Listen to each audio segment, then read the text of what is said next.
Bem, gente, aqui com a continuação da nossa aula de trato gastrointestinal.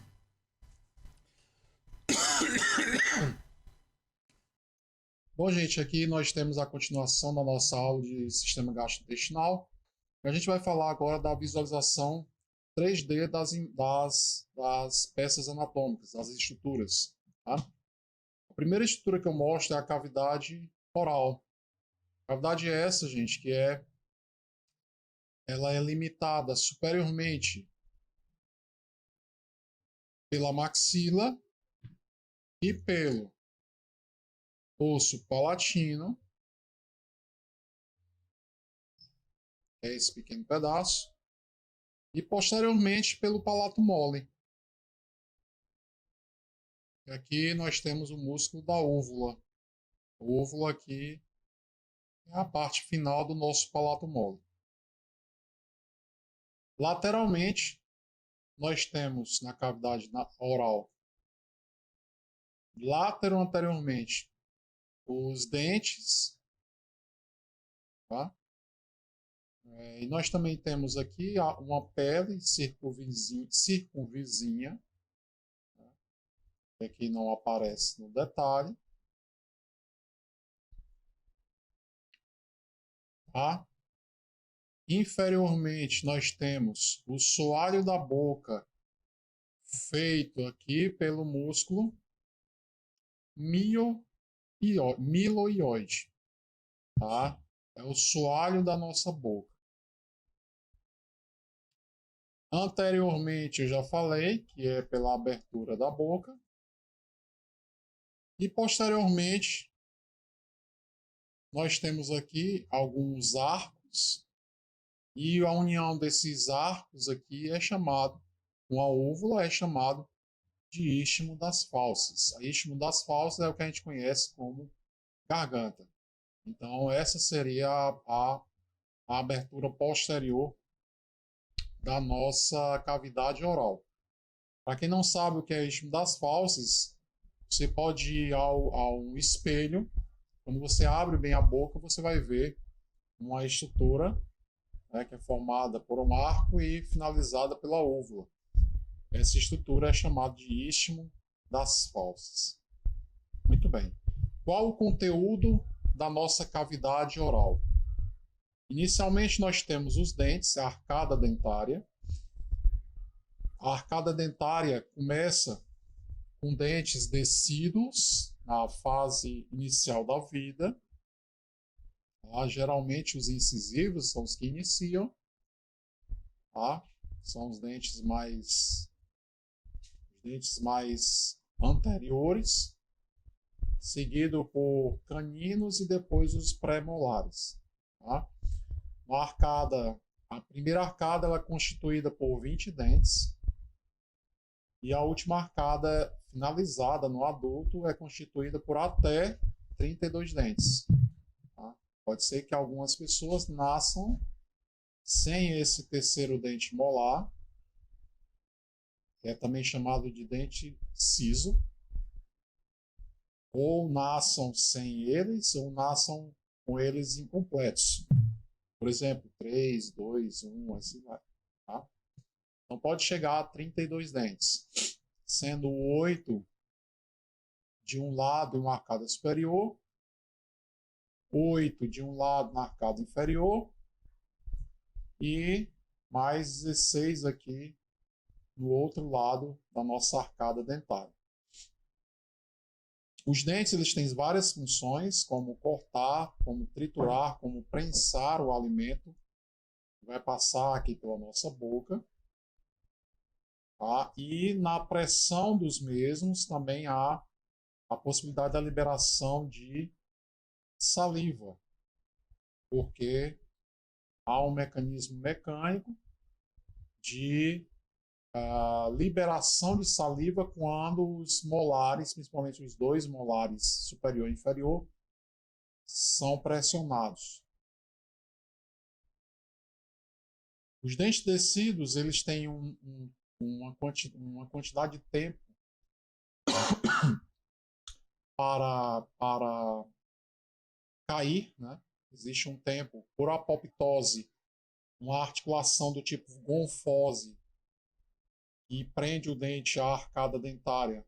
Ela vai deixar de existir por apoptose, e aí o dente cai, dando aí o segmento do nascimento de novo de dentes que estão pré-sintetizados, mas armazenados na arcada dentária de uma criança. Tá? Muito bem. Os dentes eles são presos nos alvéolos dentários, que são cada um desses alojamentos, que ficam, por sua vez, nas arcadas dentárias, tá? Tanto da maxila superiormente quanto da mandíbula inferiormente. Bom, na cavidade oral nós também temos aqui o palato duro, que é formado tanto pelo osso maxila quanto pelo osso palatino. Então esse é o palato duro. E esse palato ele divide a cavidade oral da cavidade nasal. Por vezes, algumas crianças nascem com uma fenda palatina. Fenda palatina é uma fenda que se desenvolve no palato duro e vai permitir a conexão do alimento com a cavidade nasal e do ar respirado com a cavidade oral. Portanto, aqui a criança pode ter alguns problemas. Muito bem. Na cavidade nasal, na cavidade oral, nós também temos a nossa língua. Língua essa que apresenta um ápice, um dorso e uma raiz. A língua ela é em quase toda a sua totalidade um músculo. Né? A gente vai já mostrar num corte coronal como se dão esses músculos, mas ela é um músculo do tipo esquelético, estriado esquelético, que vai fazer tanto a ajuda na deglutição quanto a verbalização de alguns sons. A língua também apresenta uma rugosidade, e essa rugosidade ela é feita, né, pelas papilas linguais. Papilas essas que podem ser filiformes, que são papilas bem pequenas, são as menores das papilas. As papilas fungiformes, em formas de fungo ou de cogumelo. E as papilas circunvaladas.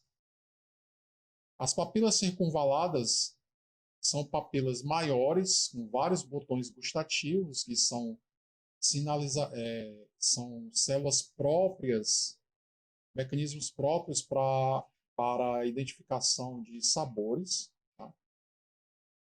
E as papilas circunvaladas, elas se apresentam nessa disposição em V, entre o dorso da língua e a raiz.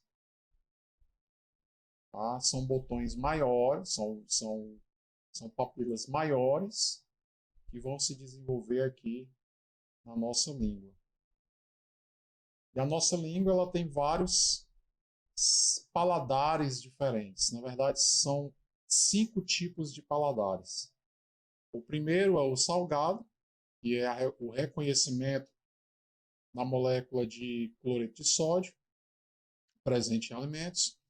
O segundo é o gosto doce, que é a presença de alguns sacarídeos, por exemplo, a frutose, ou a própria sacarose, que é um sacarídeo bastante doce. O terceiro sabor é o azedo, que é um sabor vindo de moléculas ácidas, e deixa esse sabor característico. O quarto é o amargo, que é um sabor advindo de quininos, por exemplo, ou taninos, presentes em alguns alimentos. E o quinto sabor reconhecido é o umami, Se soletra umami. Umami, em japonês, quer dizer gostoso, saboroso. É um sabor advindo da presença do aminoácido glutamato, muito presente nas preparações asiáticas, né? Nos molhos asiáticos. Tá? E, professor, mas e o sabor metálico? Né? O sabor metálico é uma falta, uma ausência desses cinco. E aí está o nome de metálico. Também quando tem a presença de alguns metais, por exemplo, ferro. Então, o sulfato ferroso você deixa um gosto bastante metálico por conta do ferro presente na solução. Muito bem. A língua também, gente, tem aqui uma tonsila, que é chamada de tonsila lingual. A tonsila lingual é um órgão linfóide que vai fazer aí a proteção dessa nossa cavidade. Tá? É uma das tonsilas. E nós temos aqui, abaixo da língua, os músculos extrínsecos da língua. São músculos que vão movimentar a língua. Tá? Existem os músculos intrínsecos, que são aqueles que vão modificar a forma da língua, e a musculatura extrínseca, que vai modificar o deslocamento da língua. Então, nós temos aqui o músculo hioglosso, que vem desde o ióide até a língua, por isso é chamado de hioglosso.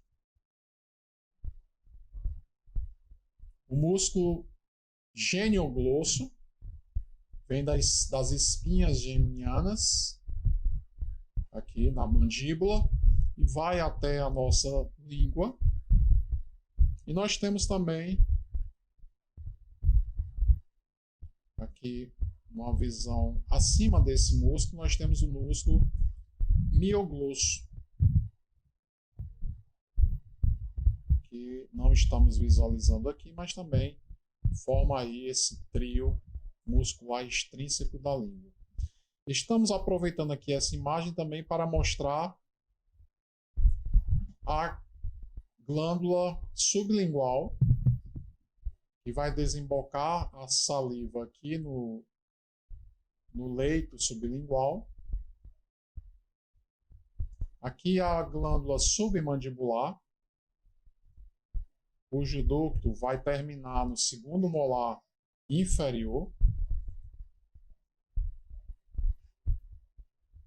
E não estamos vendo aqui, mas nós também teremos mais à frente a glândula parótida, que é a terceira glândula salivar. Aqui, gente, nós temos entre os arcos, aqui nós temos um arco. Esse arco é chamado de arco palato-glosso, que vem do palato mole até a língua. E nós temos atrás dele um arco palato-faríngeo, e é esse formado por esse músculo. Entre os dois arcos, nós temos a tonsila palatina. Tonsila essa que é a nossa famosa amígdala, que faz a proteção aí da nossa faringe. Tá? Por vezes a pessoa tem um edema em uma dessas tonsilas aqui, que conservadoramente é mantida aí, mas alguns cirurgiões tendem a retirá-la para que não comprometa outros órgãos do nosso corpo. A retirada dessa tonsila é chamada de tonsilectomia ou amidalectomia. E se faz mediante um processo anestésico, tá? E seguinte à retirada, a excisão dessa tonsila. Muito bem. Então essa é a nossa cavidade oral.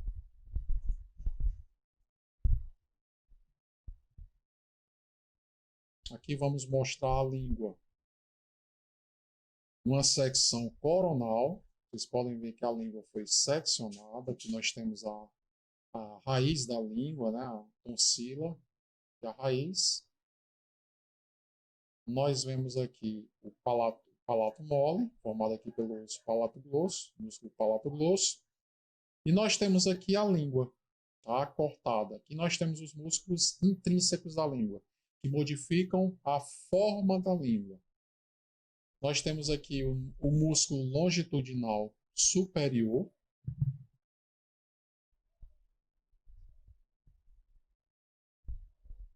O longitudinal inferior. O transverso da língua modifica aí a largura da língua. Nós temos o músculo vertical da língua, que vai controlar a altura da língua.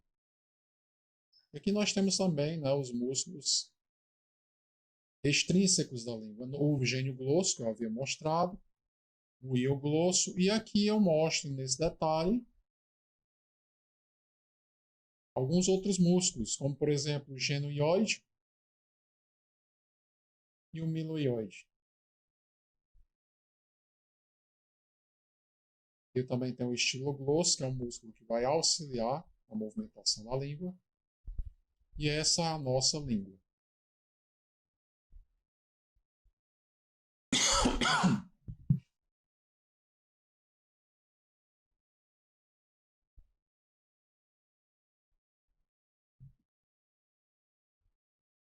Voltando aqui para os dentes, nós temos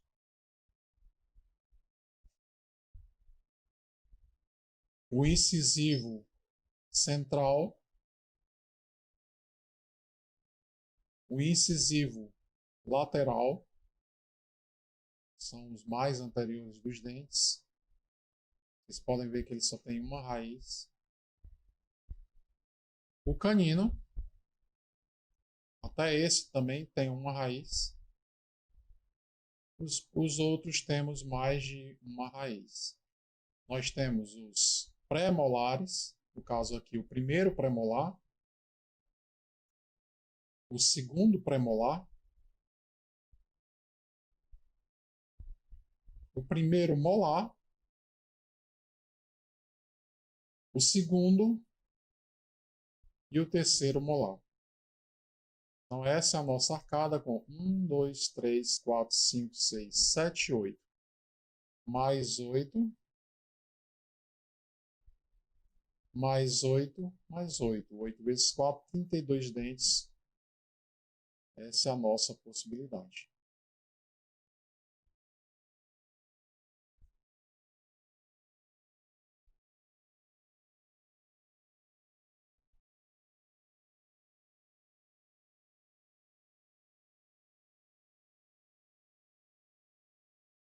Nós temos os dentes vistos por cima.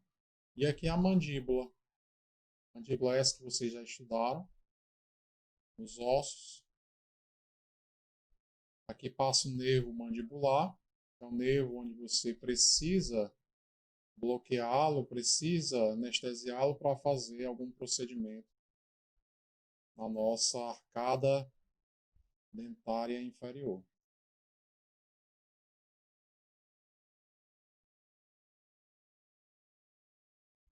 E aqui eu mostro a vocês as glândulas salivares. São elas a parótida. Essa parótida existe uma infecção viral que é chamada de parotidite, que é a cachumba. E há aqui a infecção dessa glândula e o crescimento da mesma. Essa glândula emite, ela fica localizada atrás, posterior ao ramo da mandíbula e libera aqui um ducto parotídeo que vai se instalar no segundo molar superior. Nós temos aqui a glândula submandibular, fica aqui próximo ao ângulo da mandíbula. E nós temos aqui abaixo da língua a sublingual, que vai liberar a saliva abaixo da língua.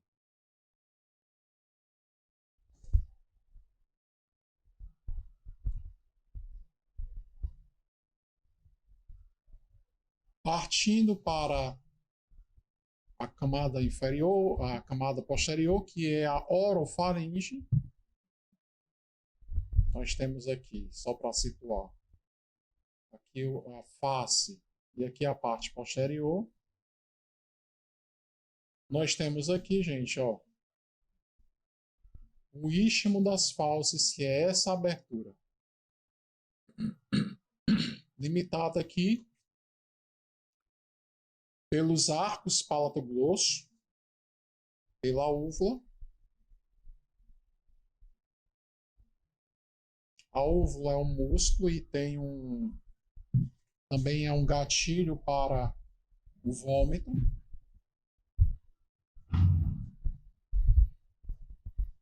E nós temos aqui, por trás do istmo das fauces, a orofaringe. Essa orofaringe se comunica aqui com laringofaringe e com esôfagofaringe. E ela apresenta vários músculos, que são os constrictores da faringe. Constrictor superior, médio e inferior da faringe. Esses constrictores irão ajudar no processo de deglutição do alimento. Tá? Muito bem. Aqui eu havia falado no sistema respiratório sobre a presença da epiglote na transição entre o sistema respiratório, que fica anterior, que no caso é a laringe, e o esôfago, que é o sistema posterior. Ou seja, na hora da deglutição, essa epiglote se deprime, ela se fecha, não entra alimento na nossa laringe, e o alimento passaria, então, posteriormente, em direção ao esôfago. Então, aqui nós temos a nossa faringe.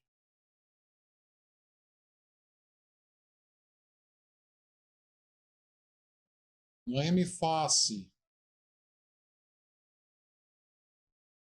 esquerda,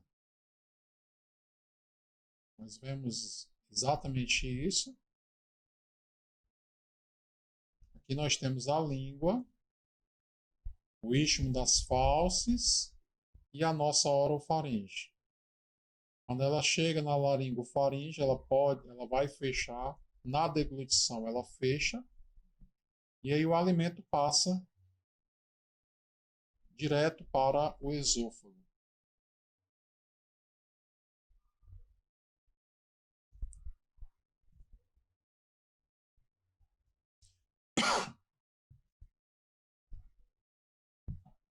Vamos ao esôfago.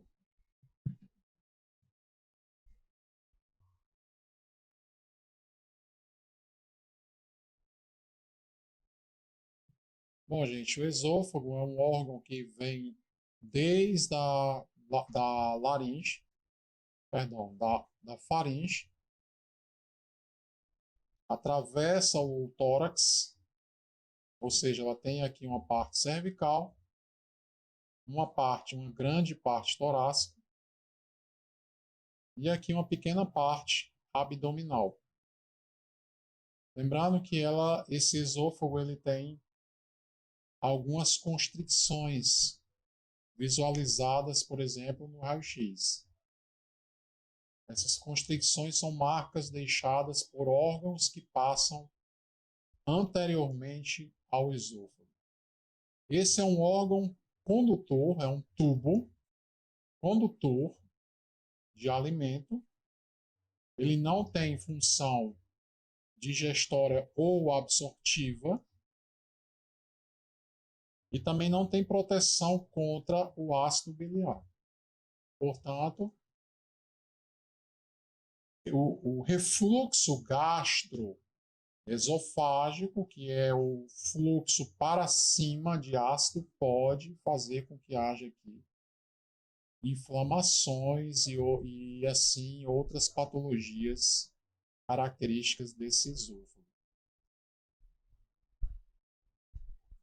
É um músculo quase que completamente e ele é revertido por epitélio estratificado, pavimentoso, não queratinizado. Não temos aqui proteções, por exemplo, de queratina, né? Okay? O esôfago ele passa por dentro do hiato esofágico, que é esse buraco presente aqui no nosso diafragma. Esse diafragma é um músculo que separa o tórax do abdômen. E nós podemos observar que aqui na figura está aberto, mas na verdade ele é extremamente contraído. Esse hiato é contraído, que também contrai aqui o nosso esôfago. Essa contração ela impede que haja o refluxo de ácido ou de comida para cima. E esse aqui são os 2 centímetros de esôfago esofágico. A principal manifestação clínica aqui desse diafragma em relação ao esôfago é a hérnia de hiato. A hérnia de hiato é uma abertura onde vai haver aqui um prolapso dessa parte aqui do esôfago ou de parte do estômago para o tórax.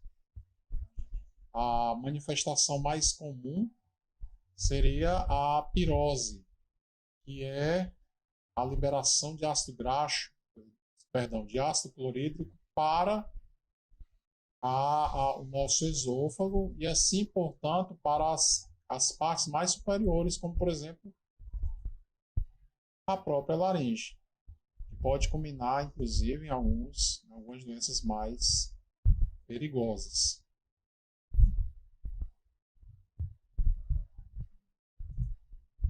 Aqui as relações do nosso esôfago com os outros órgãos.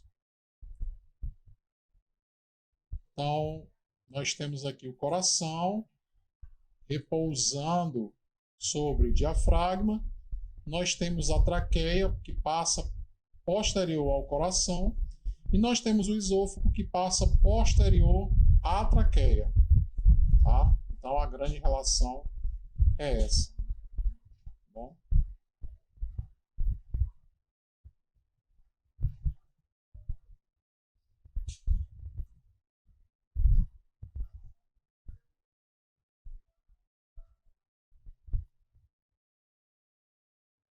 Nós vemos aqui uma outra relação, aqui também próximo a grandes vasos, aqui próximo à aorta. Ele deixa aqui uma contratura no esôfago, assim como a cartilagem carina da traqueia. Nós também temos vários nervos aqui, o nervo vago passando em torno aqui do nosso esôfago.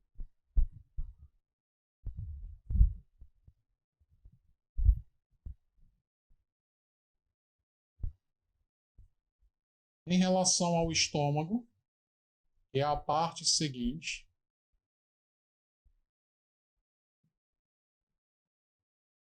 o estômago ele é uma porção dilatada do nosso trato gastrointestinal, como vocês podem ver, e ele nasce aqui depois do diafragma, abaixo da hemicúpula diafragmática esquerda. Aqui nós temos o estômago.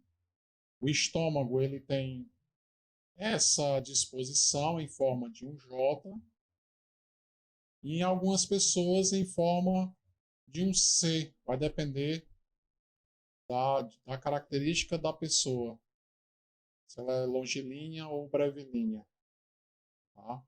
Vocês podem ver que o estômago aqui ele comunica o esôfago ao duodeno, que é a primeira parte do intestino delgado. Mas a função do estômago não para por aí, não é só comunicar. Ele também, por conta dessa dilatação, ele faz aqui o armazenamento de alimento, a mistura do alimento. Nós temos também a digestão, a desnaturação de proteínas, até mesmo a ativação de alguns fatores extrínsecos que vão aumentar a absorção de alguns nutrientes.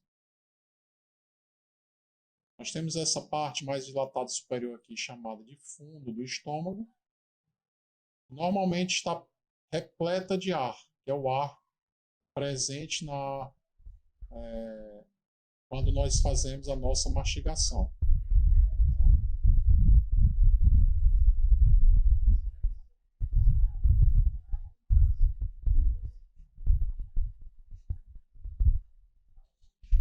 O estômago ele está relacionado com o lobo direito do fígado, lobo esquerdo do fígado, uma pequena parte do lobo quadrado do hepático.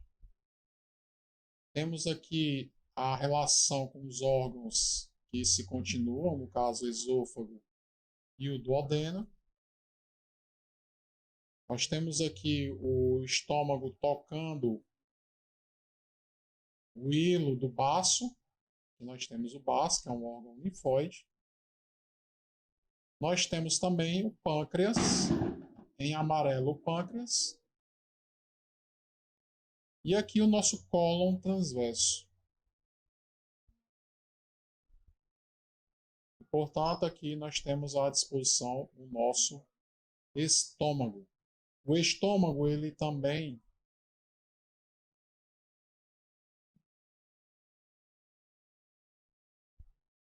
está relacionado com alguns vasos, no caso as gástricas, né? A artéria gastromental esquerda e a veia gastromental esquerda.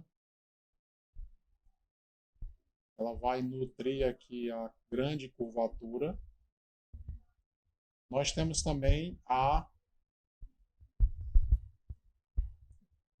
gástrica direita, presente aqui.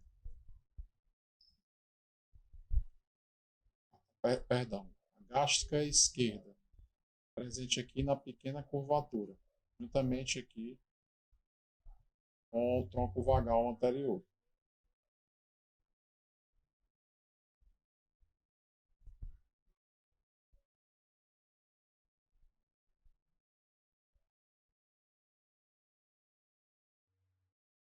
Bom, gente, o estômago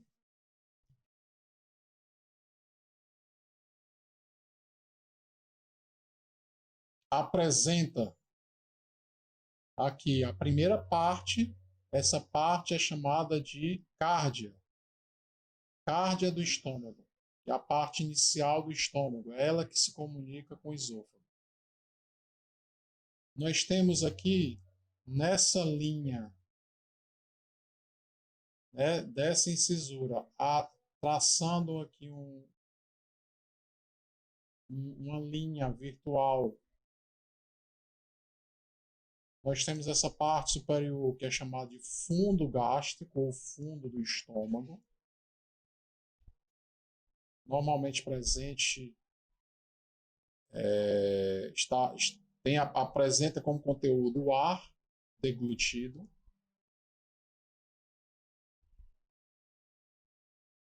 Nós temos aqui a terceira parte do estômago, que é uma parte média, né, do estômago, que é chamada de corpo do estômago, que é onde se procedem as maiores misturas e digestões do nosso estômago. E nós temos uma última parte aqui do nosso estômago, que é o antro e o piloro. O antro é uma anticâmara e aqui o piloro é um esfíncter, que vai impedir que o alimento passe desordenadamente para o duodeno, que é um órgão é um músculo que controla a saída de alimento para que esse continue sendo misturado e sendo trabalhado enzimaticamente. O nome dessa curvatura é pequena curvatura do estômago, e essa curvatura esquerda é chamada de grande curvatura. O estômago, inferiormente, ele tem a presença de várias pregas de mucosa. E a esse nível, essas pregas elas são mais retilíneas, formando aqui uma espécie de um canal. Esse canal é chamado, internamente, é chamado de canal gástrico.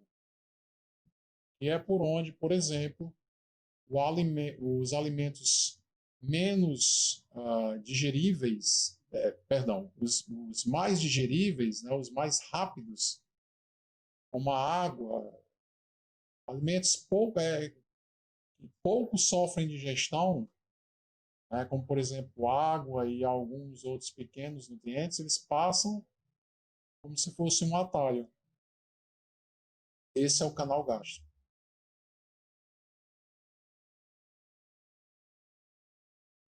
Nós temos aqui também uma incisura.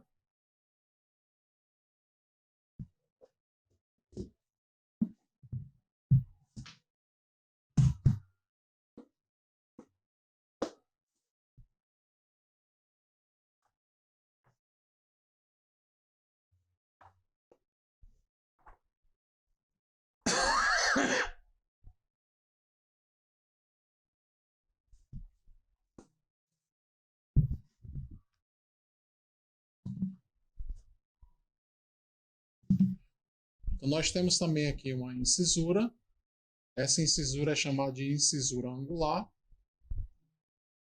que vai dar, fica na pequena curvatura e vai aqui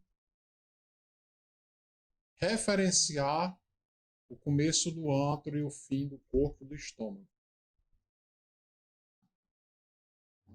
Esse estômago ele é feito por várias disposições de músculos, tanto músculos transversais quanto oblíquos, que vai fazer com que haja aí a produção tanto de peristalse quanto de movimentos de mistura do alimento.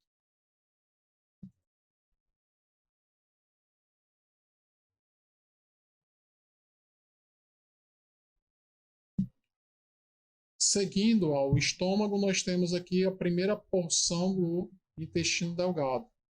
Essa primeira porção é chamada de duodeno.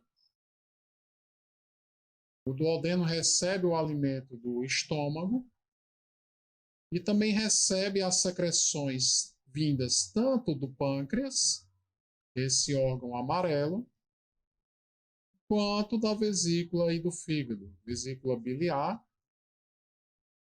e do fígado através desses canais, que é chamado, esse canal no caso é chamado de colédoco, e um ducto pancreático através do pâncreas. Vocês podem observar aqui que o duodeno ele abraça a cabeça do pâncreas, e por isso é uma forte referência aqui para a localização do pâncreas. E o duodeno tem várias curvaturas.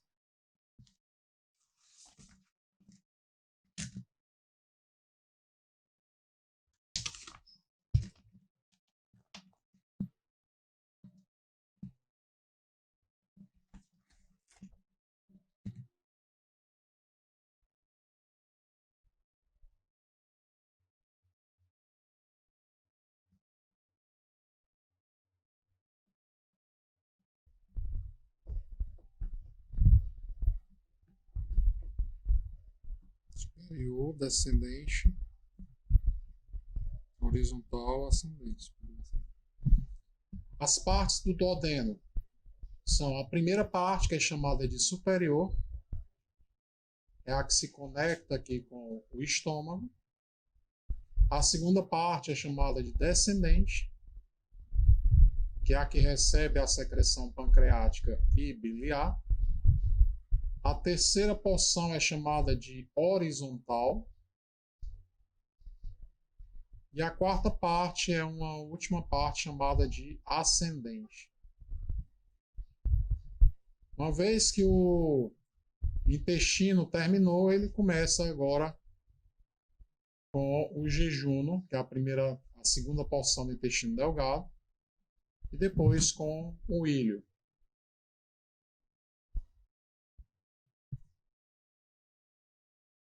As relações do intestino são o pâncreas, abraçando a cabeça do pâncreas e o processo uncinado, e os vasos, sendo eles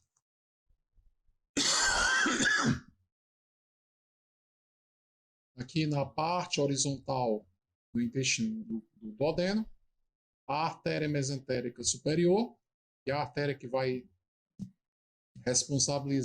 ser responsabilizada pela nutrição do intestino delgado,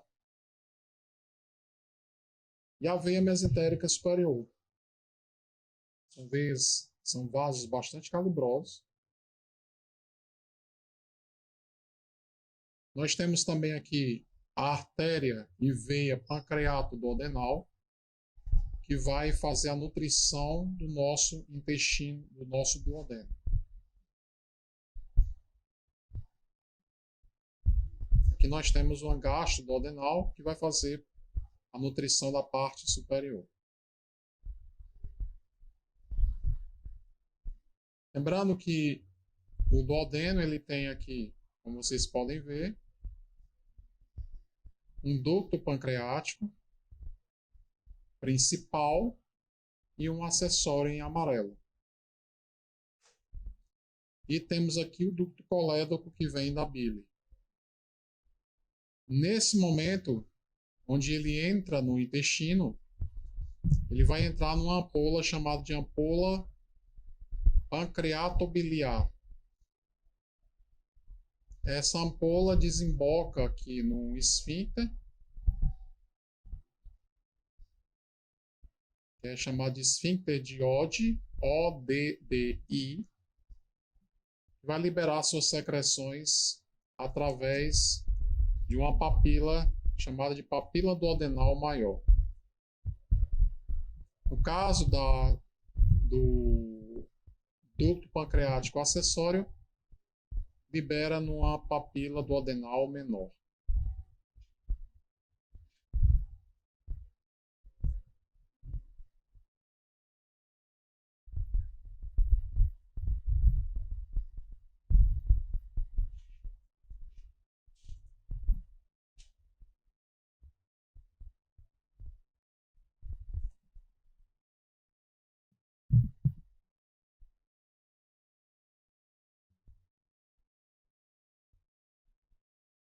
Aqui nós temos o duodeno e aqui nós temos uma, digamos, uma representação diminuta do intestino delgado, não é somente isso, mas aqui serve para mostrar qual é a disposição do jejum e do ilho. Claro que é bem mais em termos de volume, são de 6 a 9 metros, mas aqui é só para mostrar que há aqui uma comunicação simplifica. Aqui está simplificado, mas é uma comunicação entre o duodeno e o cólon, que é feito pelo jejum, que é a segunda parte do intestino delgado, e aqui o ilho, que é a última parte do intestino delgado. O ilho adentra a primeira porção do nosso intestino grosso, que é chamada de ceco, C-E-C-O. A principal função do jejum no ilho é a absorção de nutrientes.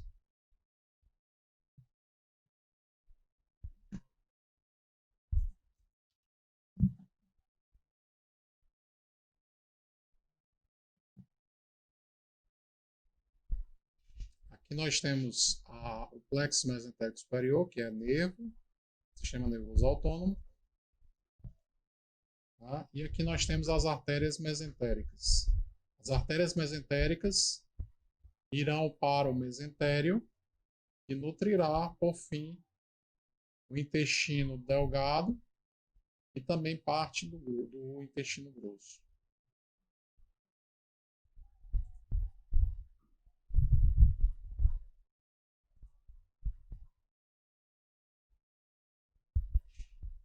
Depois que nós terminamos o intestino delgado,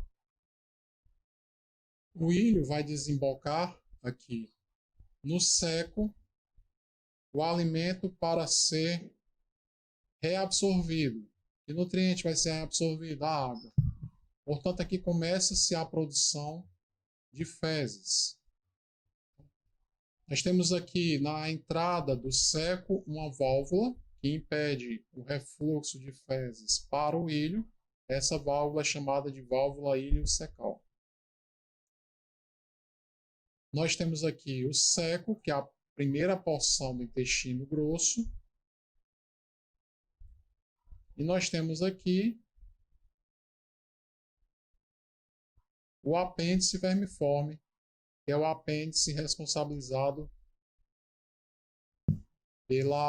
em alguns casos, pela apendicite. Esse apêndice ele precisa ser retirado quando inflamado. Então, uma visão geral aqui do nosso intestino grosso, nós temos a primeira porção, que é chamada de seco, segunda porção, chamada de cólon ascendente. Aqui as fezes vão antigravidade, vão subir. Aqui nós temos o cólon transverso. Tem essa disposição horizontal. E aqui nós temos o cólon descendente. Quando ele chega a nível de crista ilíaca, ele cria aqui uma volta em formato de um S, que aqui vai ser chamado de cólon sigmoide. Que vai terminar no reto e, por fim, no ânus, que são os últimos esfínteres, aqui no soalho pélvico. Nós temos algumas flexuras. Essa aqui é a primeira flexura, chamada de flexura direita do colo ou flexura hepática. E é um joelho criado entre o cólon ascendente e o cólon transverso. E nós temos uma segunda flexura, que é a flexura esquerda do colo ou flexura esplênica, por se relacionar aqui com o nosso baço.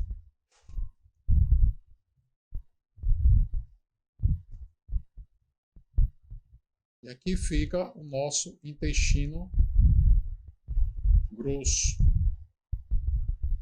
Aqui tem alguma característica importante, que é a presença de áustros.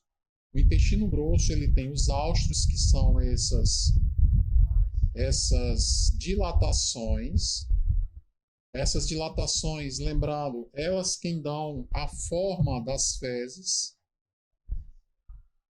De forma escalonar, as fezes vão aqui absorvendo água, ganhando forma de áustros e vão subindo de degrau em degrau.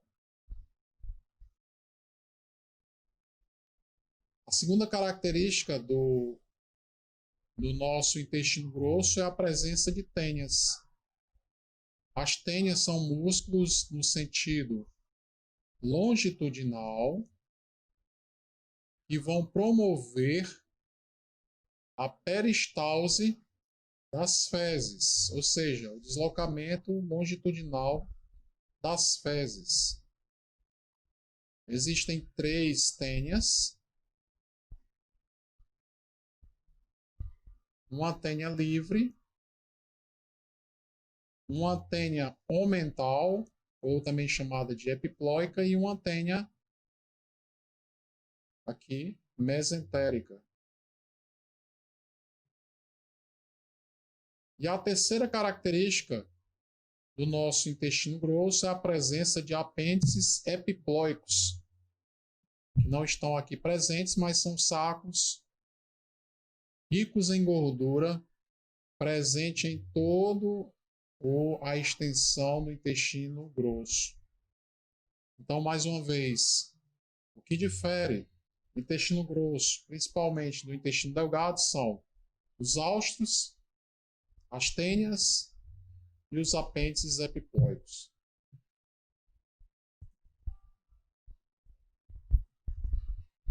Aqui nessa figura, nós temos o apêndice vermiforme. Apêndice esse que leva o nome por parecer com uma áscaras lumbricoides, uma lombriga.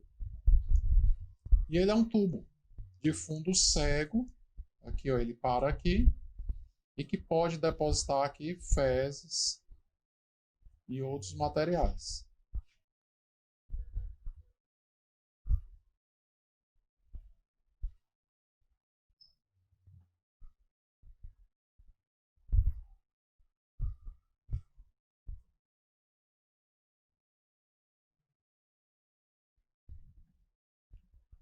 Aqui em mais uma figura,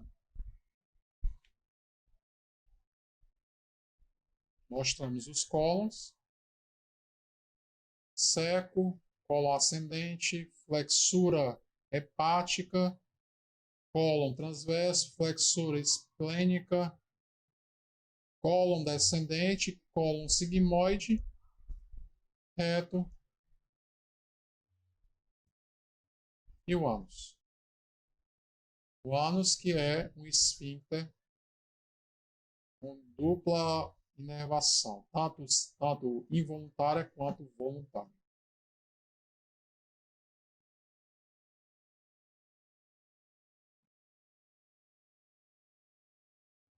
Aqui estão eles em uma coloração diferente. O seco, a primeira porção, e aqui nós temos o cólon ascendente. E aí toda a disposição do nosso intestino grosso. Aqui tem algumas relações importantes que são os vasos, né? Então nós temos aqui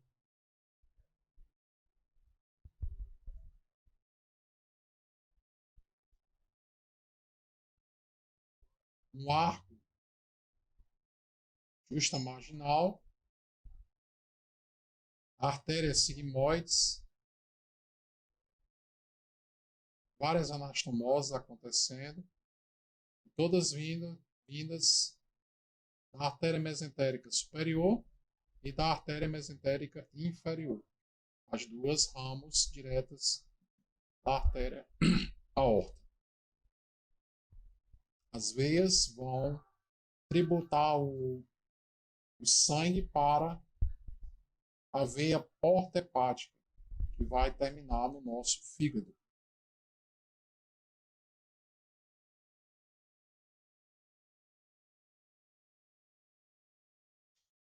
E por fim, a última porção do nosso trato gastrointestinal,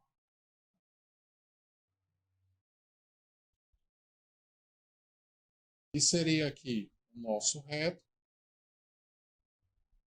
O reto ele fica rente à coluna sacral e aos ossos coxígeos.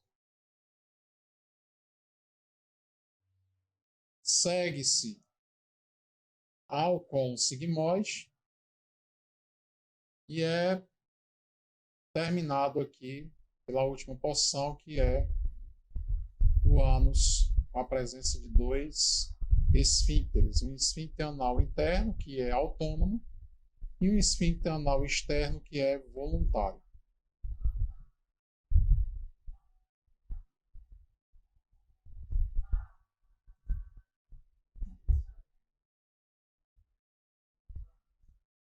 Aqui as relações com os ossos do quadril e com a musculatura pélvica, o músculo pubo-retal e o pubo coxígeo.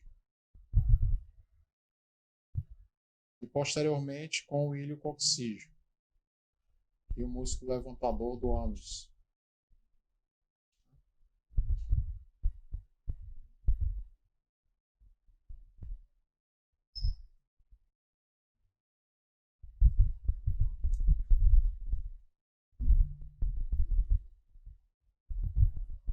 Aqui uma vascularização, que é o plexo venoso retal, vindo aqui da veia ilíaca comum.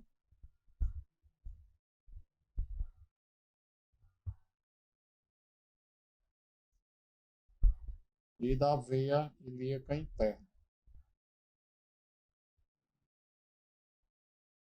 O ânus aqui está sendo nutrido pelas veias retais inferiores, assim como as artérias.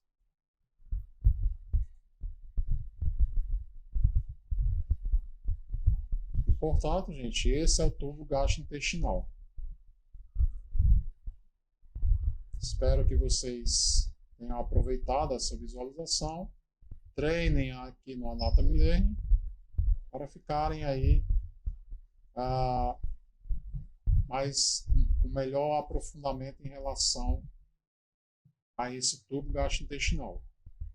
Daremos seguimento à aula de tubo gastrointestinal com as glândulas anexas e nós ficaremos aí então com alguns exercícios para que vocês contemplem toda essa área. É importante também falar que busquem entender também algumas patologias do trato gastrointestinal para que haja aí um maior entendimento desse trato e um maior entendimento, inclusive, das funções e estruturas. Tá? Então, é isso. As próximas aulas serão as glândulas anexas do trato gastrointestinal. Fiquem com Deus e bons estudos. Nossos agradecimentos ao Anatomy Learning.